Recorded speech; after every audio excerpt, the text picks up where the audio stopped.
Eu sou Marcelo Rodrigues Caetano e a gente vai falar sobre concreto armado, dessa vez sobre dimensionamento de pilares, pilares em concreto armado. E vamos lá. Para falar sobre esse assunto, a gente precisa inicialmente já falar sobre norma, né?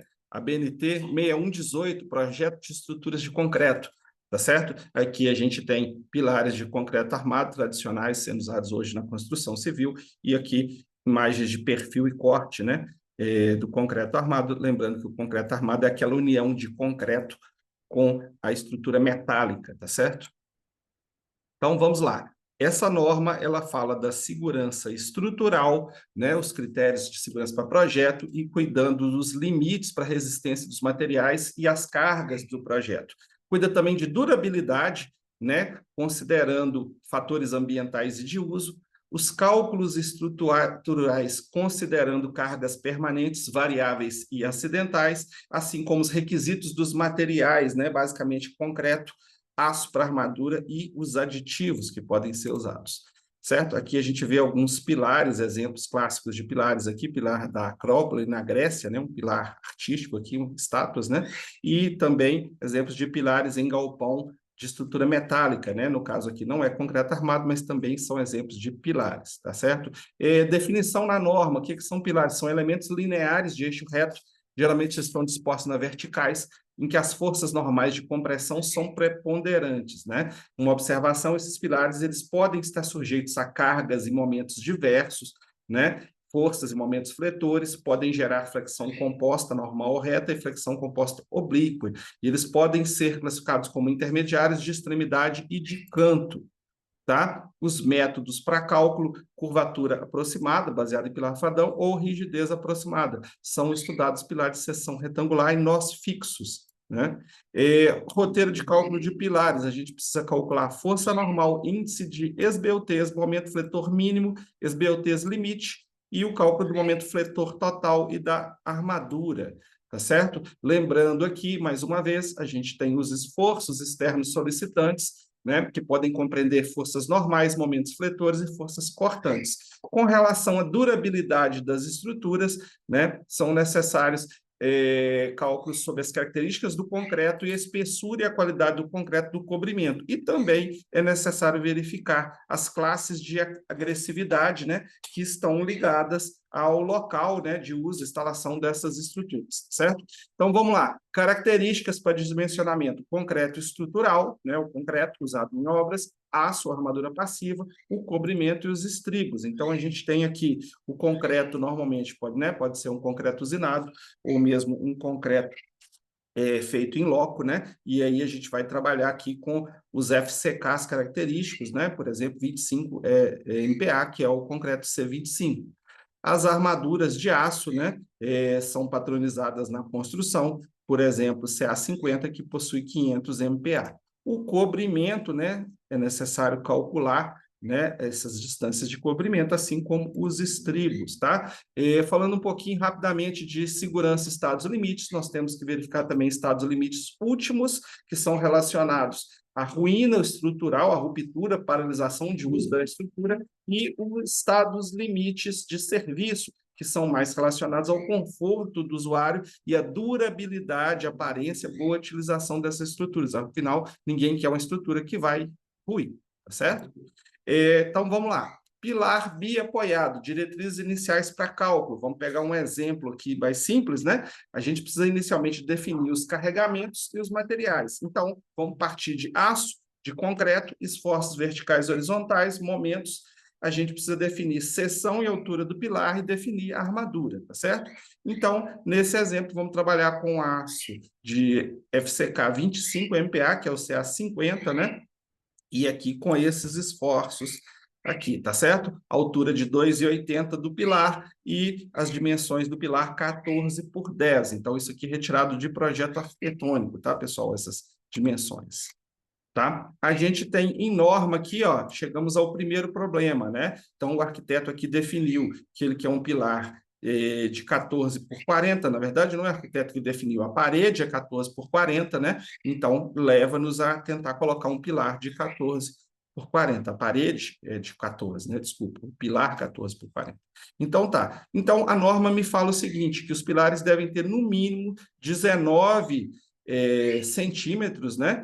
E eu posso usar, eventualmente, dimensões menores, desde que eu use coeficientes adicionais para majorar as cargas. E, além disso, eu estou limitado a 360 centímetros quadrados de área, né? A área dessa estrutura, tá certo? Então, se eu utilizar, por exemplo, um pilar de 14, né, eu preciso majorar esse coeficiente, usar o coeficiente de 1,25 e ainda garantir a área, né, da seção transversal maior ou igual a 360 centímetros quadrados. Como eu tenho 14 por 40, multiplicando dá 560, atendia ao requisito da norma, tá certo? Então, vamos para a prática. Aqui a gente vê um exemplo, né, de pilar aqui pré-moldado em obra, tá certo? Então, vamos lá. Utilizando o software, né, a gente vai usar um software grátis, que é o pCalc 1.4, tá? Aqui a carinha dele, e aqui a fonte onde você pode baixar, né, Engenharia Detalhada, que é uma das fontes desse nosso trabalho, tá? Então, vamos lá. Precisa entrar com os dados no programa, né, salvar esses dados, ir para os relatórios, depois exportar a memória de cálculo, inclusive, que é definido em norma, tá certo? Aqui a gente tem já as referências que foram usadas nesse trabalho, vou deixar para vocês aí também na descrição do vídeo, tá certo? Então, bora para a prática? Vamos lá logo para o programa, sem perda de tempo, tá certo? Antes disso, rapidamente, deixa eu só dar uma mostrada na norma. Aqui está a norma, né? 6118, tá? E vamos ao nosso programa, tá? Então, nós temos aqui o pCalc, né? No pCalc, a gente precisa aqui, ó, no primeiro ícone aqui, ó, a gente definiu aqui uma seção retangular de 14 por 40, pilar biapoiado, tá certo? Com 280 centímetros de comprimento, tá? E ele já desenhou aqui para a gente o pilar, tá? O primeiro alerta, a seção transversal dos pilares não deve representar a dimensão menor que 19, né? Comentamos aqui sobre a questão da norma, tá? Então, tudo bem. Aqui, o FCK, vamos começar a definir entrada de dados de materiais. FCK do concreto, 25, né? E coeficiente 1,4. E aqui já os dados do aço, 500 MPa de FYK. Tá certo? Agora, o próximo ícone aqui, a gente vai para o detalhamento da armação, tá certo? Uma armação inicialmente 2 por 2, né? 2 no eixo X, 2 no eixo Y, com 4 centímetros, né, de delinha, da distância aqui, que é o cobrimento, né? Ok? Vamos agora para o próximo ícone. A gente tem aqui os esforços, né? Então, uma combinação de esforço aqui no sentido negativo, aqui a gente vai estar trabalhando, né, com a compressão, então, aqui menos 5, os momentos 2, 2,5, sem momento no eixo Y, que é o que a gente está usando no exemplo, tá? O coeficiente aqui a gente já majorou, que é aquele coeficiente de 1,4, por norma, a gente multiplicou por 1,25, né, para majorar esse coeficiente, porque a gente está trabalhando com uma estrutura menor que 19, né, de largura, e chegamos a 1,75. Então, entrando aqui com esses dados. Agora, clicando aqui, ó, no exclamação, nós vamos calcular. Então, ele fez aqui o nosso cálculo, ele já mostrou aqui os dados, né, e mostrou o diagrama de interação com taxa de armadura, índice de SBUTs, o FCK do concreto está aqui, e aí a gente tem o primeiro problema aqui, né? Esse diagrama, essa linha azul, ele mostra aqui, né, como é que está o comportamento desse pilar estruturalmente, e ele mostra um ponto vermelho que está fora, né, do diagrama de interação. Então, isso significa que não foi atendido esse critério. Aqui, esse ponto vermelho é a base do pilar, aqui seria o ponto central, que está ok, ponto médio, e aqui o ponto superior. E aqui na tabela a mesma coisa, né? E ele mostra os fatores de segurança. Então, aqui no topo, eu estou com fator de segurança de 1,05, no ponto intermediário, fator de segurança de 2,02, está ótimo, e mais aqui na base está, né, abaixo de 1, está 0,84, né? Lembrando que ele também vai me mostrar aqui os esforços, diagramas de esforços e momentos, tá certo? Então, eu preciso corrigir isso. E quais são as opções para fazer essa correção? A gente tem 3 opções para fazer essa correção. Eu posso mexer no concreto, né? Eu posso aumentar o FCK do concreto, não é desejável, porque em obra a gente tenta trabalhar com um concreto padronizado, então eu vou ter um FCK diferente só para esse pilar, não é o ideal, tá? A próxima opção seria mexer na seção do pilar, mais uma vez eu vou evitar, para evitar problemas com o projeto arquitetônico, vamos tentar manter essa seção do pilar aqui, que é o 14 por 10, tá certo? E a última opção, que é o que a gente vai fazer, a gente vai mexer na armação, então eu vou fortalecer a armação, a gente volta aqui no ícone, né? Desculpa, não é aqui, aqui é esforço, a armação é esse ícone aqui.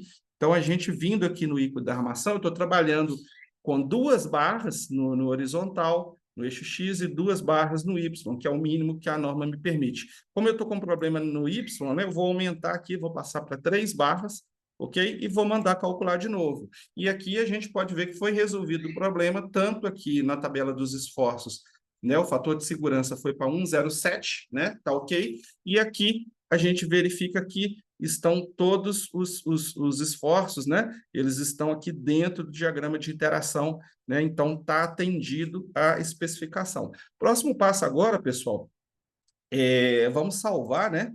Vamos salvar como?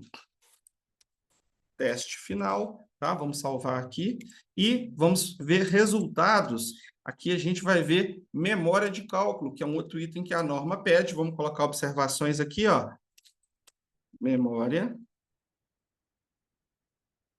de cálculo, pilar e apoiado da obra XXX, né? E vamos colocar uma data aqui, 30 de outubro de 2024, ok? A gente pode marcar os dados que a gente quer salvar, tá certo? E vou colocar aqui todas as combinações e vamos gerar PDF, certo? O próprio programa já vai fazer isso e ele vai nos mostrar aqui, ó, análise de pilares concreto armado, PCalc, aquelas informações que eu coloquei lá, ó, memória de cálculo, pilar biapoiado da obra X, 30 de outubro de 2024. Pilar P1, dados gerais, ele vai me mostrar a seção transversal, né? Então, ele está me mostrando aqui, ó, armação 6 barras de 10 milímetros, né? E a área da superfície, as propriedades da seção de concreto, área, centro de gravidade, inércia em relação ao centro de gravidade, taxa de armaduras materiais, o concreto FCK 25 e o aço FYK 500, né, o CA 50. O tipo de vinculação, estou trabalhando com pilar biapoiado, comprimento 2,80, o índice de esbeltez, né, em 24 em X e 69 em Y. Continuando aqui, dados da armadura, né, ele colocou aqui, especificado, os dados da armadura, as bitolas, tá certo? Aqui os esforços, né? Os esforços que eu coloquei. E vamos ver aqui um aviso e erro, tá, pessoal? O que ele colocou lá? A seção transversal do pilar apresenta dimensão menor que 19. Esse erro já foi tratado, né? A gente majorou aquele coeficiente para resolver esse problema. Então, aqui caberia só uma observação, né? Poderia ser colocado, inclusive, até aqui em cima, né? Que é o espaço que a gente tem para escrever ou editar esse documento, certo? Então, continuando aqui para fechar, né? Que mais que a gente tem? Resumo de verificação de estados limites últimos, né? Tá tudo ok aqui, ó. Esquema para determinação do fator de segurança, FS, tá certo? E o que mais? Resultados da combinação número 1, FS mínimo, né? Ele mostra o diagrama de interação com os esforços solicitantes, os momentos em torno do eixo X calculados aqui, ok? Então, ficamos por aqui. Concluímos aí um trabalho, um projetinho, cálculo de pilar de concreto armado.